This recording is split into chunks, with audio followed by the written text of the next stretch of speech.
Mухammada Sayida Tantavi is a leading Islamic theologian, the grand imam at Al-Azhar University, and his doctoral thesis is a fiery anti-Semitic treatise.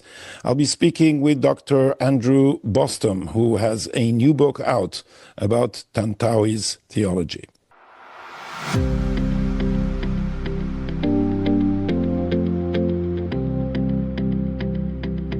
Hello and welcome to Gatekeeper, שומר סף. הפרק הזה הוא באנגלית.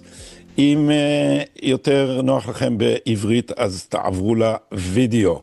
And my guest today is Andrew Bostom, who is a physician, an MD, and who became a voice in the discussion about Islam and now has a new book about called A Modern Quranic Kampf, that's Hitler's term, of course, against the Jews. Andrew, welcome to Gatekeeper. It's a pleasure to have you. Wonderful to talk to you, Guy. So this book has to do with one of the leading imams in the Islamic world. He was the chief imam at Al-Azhar University, Mухаммада Сайида Тантави, and he caught your attention because of his treatise against the Jews. Yes, well, he passed suddenly. He actually had a myocardial infarction in 2010 in Saudi Arabia. But I was aware. He had what? Was that something that you take care of? Heart attack. Heart attack. Sudden death, sudden cardiac death. No, so he passed away in Saudi Arabia in 2010. Andrew, you could have helped, but you didn't, as your profession. Yeah. I don't know how welcome I would have been in Saudi Arabia. Yeah, probably. A friend of mine once tried to establish a cardiac catheterization lab there and had a very unpleasant experience. That was a long time ago. Maybe it's changed a little bit. A Jew, of course. I had been familiar with his work really from the time of the Second Intifada, and when I started to follow what was going on in the Muslim world. I was struck, certainly after 9/11, by how anti-Semitic some of his public statements were. And when I wrote the Legacy of Islamic Anti-Semitism, which came out in 2008, I had included significant extracts from this PhD thesis, which was defended in 1966 and published in 1968. His PhD. Yes, Tantawi's PhD. Which translates into English as the Jews in the Quran and the traditions. And so, tell us, just before we delve into it, tell us about the persona and why this specific person is so important. So Tantawi, his just highlights of his personal biography. He had a prodigious memory. He was a hafiz as a child, which means he memorized the entire Quran. He went on and became part of Al-Azhar's sort of secondary school system, and then ultimately got a master's from Al-Azhar and his PhD thesis through Al-Azhar, and he was focused on studying the Quran and the Quranic commentaries and the traditions. He became the grand mufti of Egypt for 10 years, from 1986 to 1996, and then was appointed grand imam, and that's where he served until he passed. I would say that the importance of the work is that he's not a marginal figure. He's not a radical figure. In fact, Gotti, the arguments could be made, and they were made certainly by journalists and by diplomatic kind of apologists, that he was quote unquote a liberal. And the evidence of that is that his daughter, for example, he was very proud of the fact that she became a physician. So he had no opposition to Muslim women advancing themselves in terms of their education. He opposed the niqab, the face veil, the full face veil. He also opposed female genital mutilation, which was very, very edgy for a grand imam in Egypt, because where 90 or 80% of women go through that, right? Exactly, Gadi. The predominant school of Islamic law in Egypt is the Shafi'ite school, and they mandate FGM. Other schools do not mandate it. So the Muslim Brotherhood, for example, hated him for those reasons, but they extolled him at the same time for his PhD thesis, which kind of gives you a hint as to what's in that PhD thesis. And they actually did their own republication of his thesis in the mid-1980s. The thesis that we translated was Tantawi's republication in 1997 as Grand Imam, which he himself reintroduced, and he says quite plainly he still believes in everything in that PhD thesis. He's saying this as Grand Imam. So we felt that it was particularly important to include that reintroduction, and then of course go back and translate the entire work, because I didn't want to say that I would never be accused of taking things out of context. I had published extracts from it almost 20 years earlier, and I wanted the thesis out there in its entirety. The other you read it in translation. You work with a translator.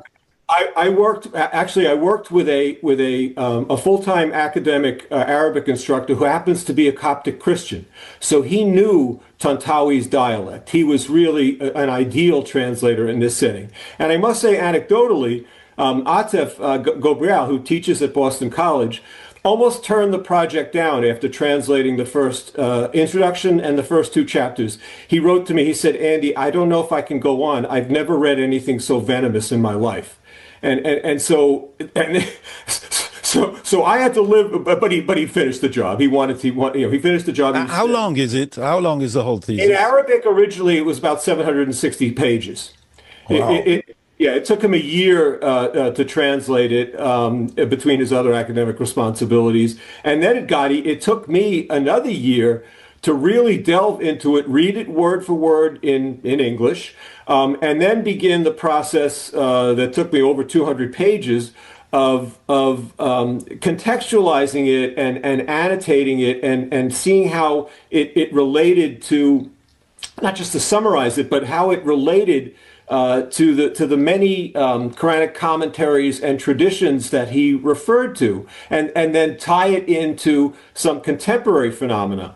And also the milieu that it came out of, Gadi, is very important, because in between 1947 and then right before his thesis came out, there were three major fatwas from Al-Azhar University which declared a jihad against Israel, against the Jews of Israel, to be joined by the entire global Muslim Ummah. And as the thesis was published in 1968, after for the Arabs, certainly the debacle of the 1967 war, there was a very important conference held, which is also part of this milieu, by Al-Azhar. It brought together literally the entire Muslim world in, I think it was September of 1968. And the conference proceedings were summarized. I don't know if you're familiar with Yehoshaphat Harkaby, but also one of my mentors, David Littman. David saw the English proceedings from this conference in a library in London in 1935 and went through the whole thing. So the conference is 68, the translation is 1970. And David was aghast and very frightened by what he read in this 935-page proceedings. It was, in other words, the veneer of sort of pseudo-secular Arab nationalism as a guiding spirit in the confrontation with Israel was completely being abandoned. It was pure jihad. It was rife with very anti-Semitic themes from the Quran and the traditions. And David said that he concluded, he and Fadi wrote a pamphlet about 100 pages called The Arab Theologians on Jews and Israel. And they concluded that with extracts, from this 935-page work, that there were two major themes, that there was the politicide or policidal nature of it, to destroy Israel as a political entity, and also the destruction of the Jews, really genocidal. So David felt it was very important to get it out there, at least in extracts, and that is the precise milieu that Tantawi comes out of and elaborates on at great length in his PhD thesis. So what's in it? So it's 8 chapters plus a concluding chapter, which is basically the jihad in Palestine.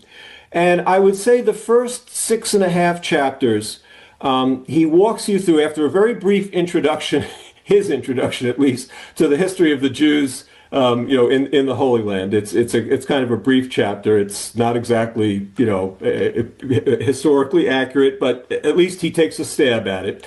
The bulk of the book is to develop really the perfidious nature of the Jews through all the Muslim sources, the major Muslim sources, the Quran in particular, the traditions, but also he goes to great length bringing in classical Quranic commentaries, and I think that's one of the strengths of the book is that Tantawi it refuses to concede that his interpretations are unique, that he's really just in a sense collating the classical interpretations and maybe to a certain extent updating them.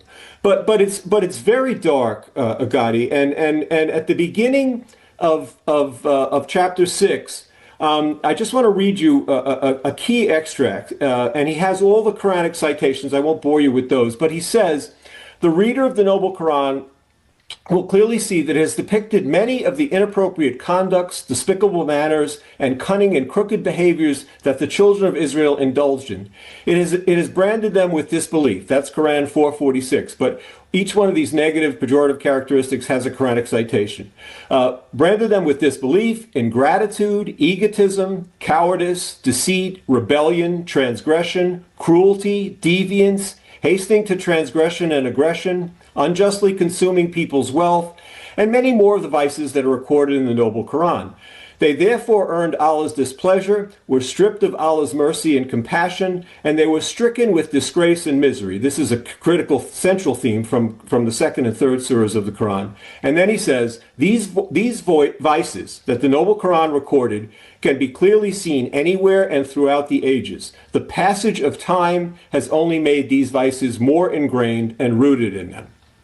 And so what he does with the first, say, 6.5 chapters, Gadi, and this is what was new to me as someone who had just been familiar with some of the extracts that had been taken out of it. He develops those themes at great length, and it's very tedious and very depressing to read.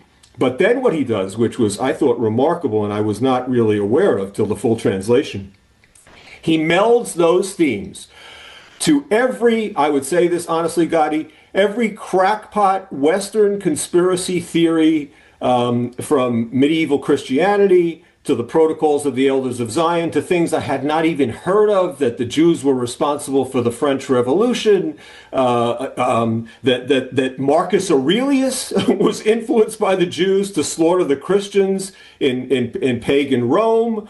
I mean, on and on.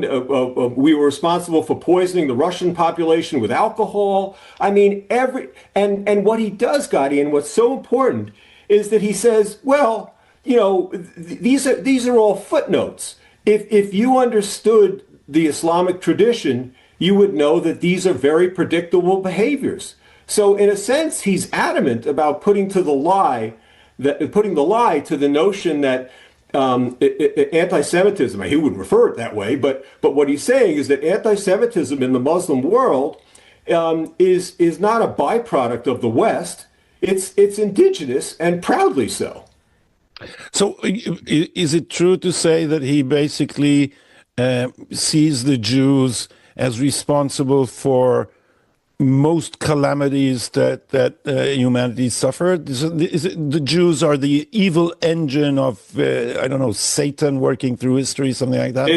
Yes, and you know there are very specific references to Satan in the Quran that he refers to, and that have been referred to by jurists in the past. Are the Jews curable according to his view? Yes, Could they yes, they convert are. and be forgiven? Exactly. That's it. That's it. So in other words, and in fact, one of the gravest sins of the Jews, which is remedied only by the few enlightened Jews that have existed in history, is to recognize that Islam is the fulfillment of Judaism. That if Jews had read their scriptures properly, they would have readily converted to Islam and seen Muhammad as their prophet too. And so the handful that have done this over the ages are the only really enlightened Jews. And is there a direct call for the physical liquidation of those who won't convert? Yeah, I would say that because, and here's where you get to see symmetries that are very ugly symmetries. In that last chapter, which is basically about the jihad against Israel in all the territories that comprise historical Palestine, he invokes the same canonical hadith of the infamous rocks and trees hadith for Jew annihilation, which of course is in the seventh part of the seventh Hamas article. Sorry, Hamas article in their covenant was also unearthed by Hashim el-Husani when he wrote his infamous fatwa against the Jews in 1937. Could you just repeat that hadith for those who are not, for those for whom it doesn't ring a bell, the call of the trees and the stones? Yeah. So what I'm paraphrasing, but what Muhammad says, and again it's Muhammad says that to usher in the Messianic age, the end of times, the rocks and trees will call out, "O Muslim, there's a Jew behind me. Come and kill him." And again, it is part of Islamic eschatology, end of times theology, and it's also very similar. And again, the symmetry here too is not just between Tantawi's PhD thesis and the Hamas covenant, but it's also with this tract that was produced by the late Ayatollah Khamenei called Palestine. It was a summary of his writings over several decades, which came out in about 2014. And what is riveted upon in all three of these works, again, Tantawi's being the longest, is that there's got to be a global jihad to destroy Israel as a political entity, and also from either the Sunni in the case of Tantawi and the Hamas covenant, or the Shiite perspective in the case of Khamenei, is that the Jews need to be annihilated individually to usher in the Messianic age. And those themes are very apparent in all three of those works. And I think it's a very disturbing symmetry. Is a non-anti-Semitic form of Islam, does that have any traction that we should assign weight to in the Muslim world?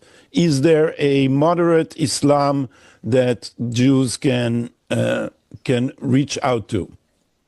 So I would put it this way: I think there are individual Muslims, and they struggle with this corpus of anti-Semitic work, and they obviously don't want to abide it. But we see them in the West. Sometimes we even see them in the Muslim world. But to say that there's any kind of organized movement, I don't see one. And B, part of the problem that other than the Muslims that fully apostatize, Gadi, I mean, they are explicit. They are very, very brutally honest about the problem of anti-Semitism in Islam, and they identify it. And they identify it, I wouldn't say proudly, but at least openly. In other words, they'll refer to the specific motifs in the Quran, the traditions, the Quranic commentaries that are virulently anti-Semitic, as Tantawi compiles in this massive work. They are very open about it. Unfortunately, what I've seen of the Muslim reformers is that they tend to ignored. It's more a form of revisionism, and just say that they have the proper interpretation, regardless of what the authorities have said over the millennia. So you don't subscribe to Obama's depiction of Islam as a religion of peace? I'm beginning to sense. No, nor if you notice, one of the first trips he made outside the United States was, in fact, to Cairo. I don't know if he spoke specifically at Al-Azhar, but he had a whole cadre of Al-Azhar clerics, including the Grand Imam there at the time, and talked about what a benevolent and enlightened institution Al-Azhar was. And I certainly don't get a flavor of that. Plus, God, you have to remember how Al-Azhar reacted now to October 7th, for example. And the Grand Imam that succeeded Tantawi, who's Ahmed al-Tayeb, on the day that the gruesome massacres were occurring, in the middle of them, the body count hadn't reached its gruesome full toll yet. They issued a statement praising the quote proud resistance of the Palestinian people. Not a syllable about the carnage that those proud people were inflicting. And then about the 18th, 19th of October 2023, another one of these litanies of formal fatwas was issued by Al-Azhar, stating that because so many Jews in all walks of life serve in the IDF, the lives of all of them were licit targets for jihad. And then, of course, boilerplate anti-Semitic statements coming out from, not specifically from Tayeb himself, but obviously from Al-Azhar, referring to Quranic epithet, the Jews as apes and pigs, and corruptors and prophet killers, all in the immediate aftermath of October 7th. Nothing about the suffering of the Jews. Shortly after October 7, I interviewed some experts on Islam that were predictably ousted from universities, often for just saying the truth. And they said it's not just that many were supported the so-called act of resistance, but that they also reveled in the violence. That is, the gruesome violence of chopping off a child's foot and opposite hand in the orgy of violence was not an accidental act of violence, but actually a reenactment of something that Muhammad did. And that's Quran 533, Gotti. Explain what that is. In other words, it's gruesome, period, but it's particularly gruesome to do that to an innocent child when even in the Quran, it's supposed to be the remedy for highway robbers that kill people. In other words, to apply that to an innocent child is beyond the pale. But how do you're a physician, not a psychologist, but still you work in the health professions, and you know people. How is it possible to create in a person's mind the state in which he would call his mother, as he is murdering Jews with his own bloodied hands, and that is not a metaphor, and be proud of it and receive his mother's praise? Do you see a connection between the virulence of the theology that you have studied in this book and in previous books you wrote, and the mental attitude that enables you to commit horrendous cruelty and be proud of it? Yes, unfortunately. I think there is a direct nexus. I don't want to say, Gotti, that it's the only factor that contributes to such barbaric behavior. I think there are societal mores, particularly, and this conflict has simmered for 100 years now, that obviously contribute. But on the other hand, Gotti, when you have, for example, the organization of the Quran can be very confusing to the novice. It certainly was to me before I got into study, because it doesn't have a chronological narrative. It literally goes, so there's 114 surahs. The second surah to the 114th chapters is basically longest to shortest. So it becomes a hodgepodge. It's very hard to, there's no chronological narrative like the Old Testament, like the Gospels, etc. But the first chapter is spatchcocked onto it, and it violates that principle. It's very short. It's only 7 verses. But though it's called the Fatiha, the opening, that is supposed to be repeated by pious Muslims. You can see the directive in the Hadith. 17. Bismillah ar-Rahman ar-Rahim, Alhamdulillah Rabbil Alamin. I think I don't know, in school. I don't but the seventh verse talks about so you follow the path of Islam. The 7th verse says, not the path of those who've incurred Allah's anger and those who've gone astray. And Muhammad had told Muslims in a hadith that those who've incurred Allah's anger are the Jews. And the Quranic commentaries across space and time for 1,000 years, about 90% of them make that specific reference that those who've incurred Allah's anger are the Jews. To repeat that 17 times a day is itself a form of indoctrination. And of course, that verse is tied to verses about the Jews as prophet killers, about the Jews as sowing corruption, about the Jews as being cursed as apes and pigs. And so I think obviously the religious indoctrination is very important, and it comes from above and from below. It comes from street corner preachers, and it comes from Al-Azhar University. But I don't think that we can say that that's the only thing that contributes to some of the barbarity that we witnessed on October 7th. But certainly it has to be a consideration. Andrew, to conclude, tell me a little bit about yourself. You've been writing these things for a while. When did you, and as I said, you're a physician, not a historian. When did you get bitten by the bug of studying Islam? My wife was literally on the treadmill with our second child, pregnant, well into her pregnancy when the first plane hit the World Trade Center. And then the second plane, and she called me at work and said, this is obviously not an accident. And driving home, and we grew up in New York. We were now living in Rhode Island at the time that she was pregnant. We lived here since 1990. It was unbelievable to me to hear the apologetic immediately over the radio, and then on television. Whose apologetics? The apologetic about what was going on and about how by American commentators. American commentators by the President of the United States, that Islam was a religion of peace, and it disturbed me. And my background was not only in clinical medicine, but in epidemiology. And I started out looking at polling data of the Muslim world and its anti-Semitic attitudes, and I also.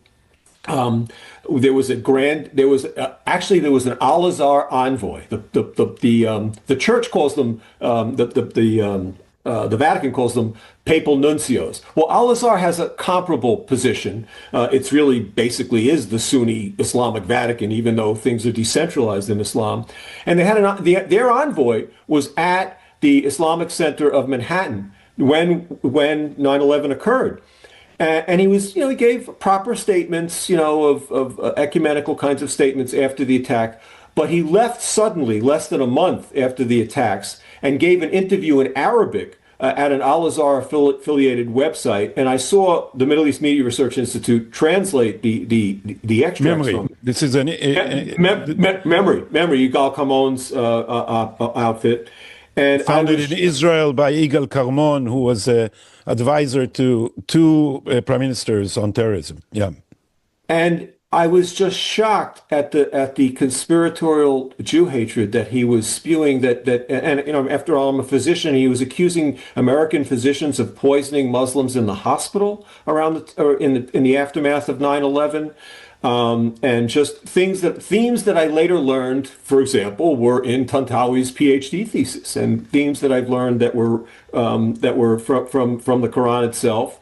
But just crazy conspiratorial Jew hatred from someone who had sounded so ecumenical in the immediate aftermath in English after the attacks occurred. and that he was being persecuted and his family was being persecuted, and of course the Jews were behind it all.